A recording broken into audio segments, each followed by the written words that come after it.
this week's video will not be like my usual content so far. I want to test new things and want to see what you guys enjoy, so please let me know what your thoughts are on this specific video in the comments, like, dislike, so on. I need to know if this kind of content is acceptable or enjoyable for you guys. With that said, I appreciate you guys watching, and I hope that you enjoy it. Alright, let's see, where are we at? Instant start, we're in the pretty wealthy neighborhood. That means I believe the exact house we're in... I know exactly where we are. So the station is over here. We just have to go down, left, down, and I believe we're already at the fence. If I recall correctly. So...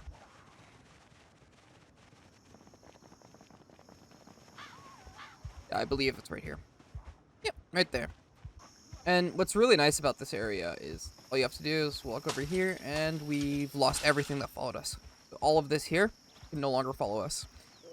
Now we just have to take care of what's in this field, which is not very difficult, considering there's not a lot. Here we've got, let's see, a group of 7? That's pretty simple.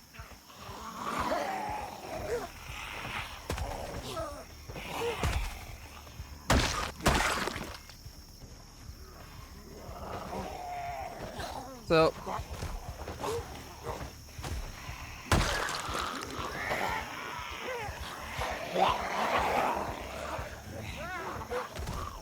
let's see, that's all we needed. 1,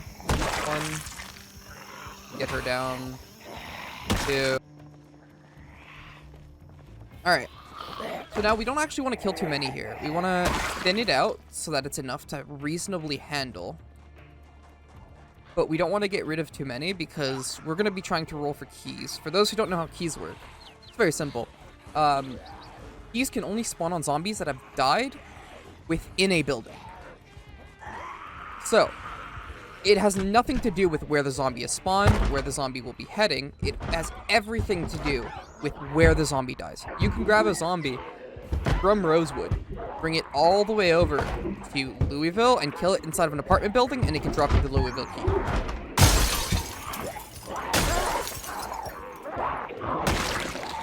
Go back around here. We're going to open both doors. Let them follow us through. Back around. I messed that up. Yeah. And both through. Now we're going to walk around the door really tightly so that they vault over it. This will split the group up a little bit. And now they'll vault back over and we get 3 easy hits. Ooh. Ooh. That's a mistake. Fortunately, that's a bite. That's what I get for playing a little bit too quick.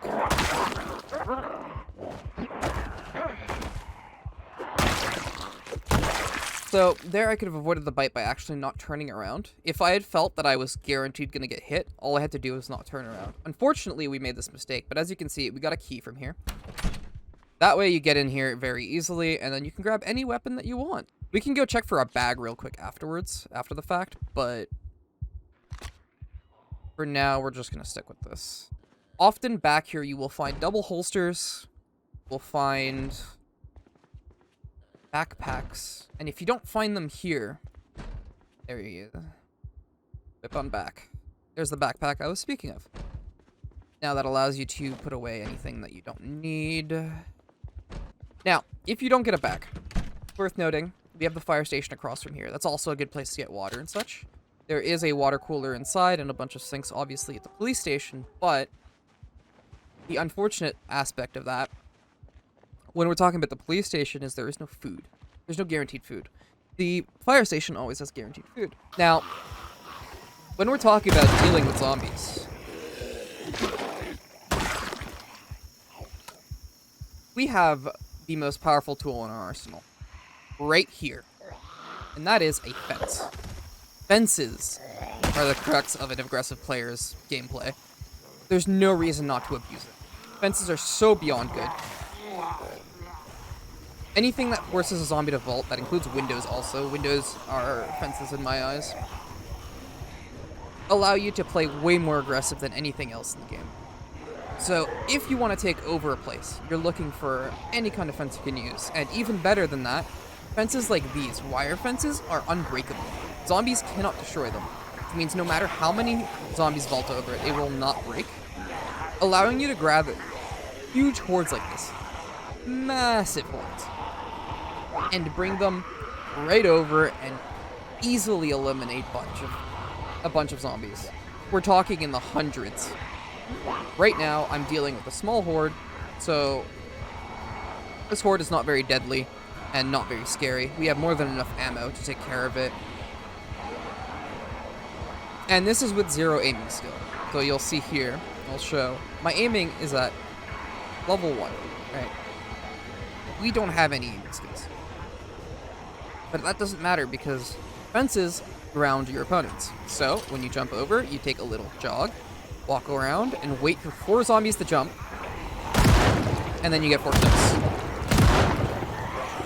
Each shot is 4 kills as long as you have 4 green zombies. So you do the same thing. Take a step away, wait a little bit, and repeat. And again, we will attract a lot of zombies over. So far we have killed how many? 87? Yep, doesn't matter. We can keep going. We have more than enough ammo to handle this, and we can keep track of our ammo while we walk around. Opening menus is not dangerous at all. And here these giant hordes that were once scary are no longer scary.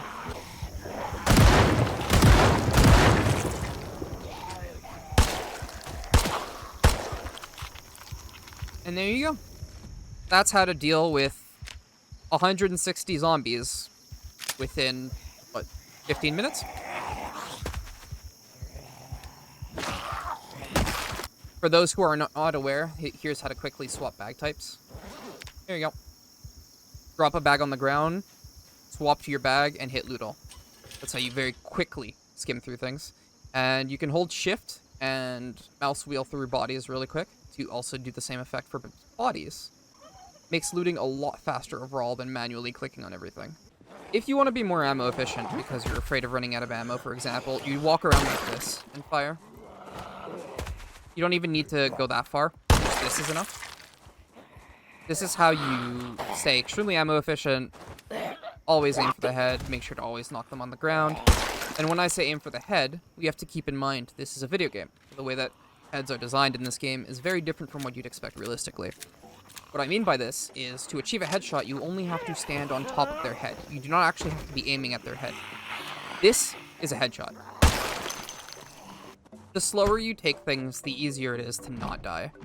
Obviously, that seems fairly obvious to say, but I hope that all of this serves as evidence that playing this way is not that dangerous, and overall, done well. There's not much of a threat to you. The initial bite I took here is honestly the exception. It's worth noting, this place, the fire station, very, very good tools to be found within the fire station. I would be hesitant to avoid it. At least visiting it quickly can lead you to finding a lot of really good tools that will be very helpful along your adventure. So in this room here specifically, you can find a lot of axes, shovels, other very useful tools. And if you were unlucky and haven't found a backpack till this point, it is worth mentioning that there is a locker room over here. That locker room will contain a backpack, just as likely in the police station as here. The locker rooms are very good places to find backpacks, specifically duffel bags. Fine. So checking these is very important if you're looking for bags. We're gonna get a move on here.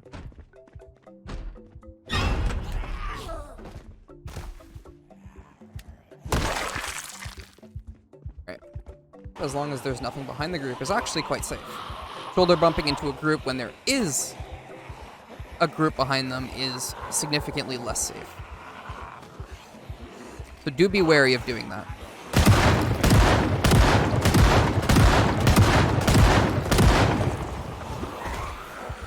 All right.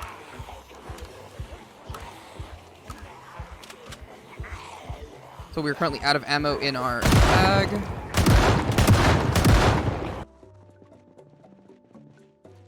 The unfortunate aspect for me right now really is just I did mess up, I did goof, and I pay the price. I had beta blockers here. This is another place that I didn't mention, but that you should usually go to. You can pick up bandages, you can pick up a bunch of stuff from this place. I didn't think of doing it, and that was my mistake. And here's a bag. That would have been useful otherwise. Hence why I really like stopping by the fire station. This is how I like to approach my first day. This is an aggressive player's guide to playing early on in Project Zomboid, specifically in Rosewood. If you guys liked this video, I would urge you to let me know, because I would very much be interested in showing people how I begin every city, but I'm not sure if this type of video is exactly something that I would be good at. So let me know, and if you enjoyed this, please leave a like, sub, follow, everything, all that good stuff. I will see you guys next time. Bye.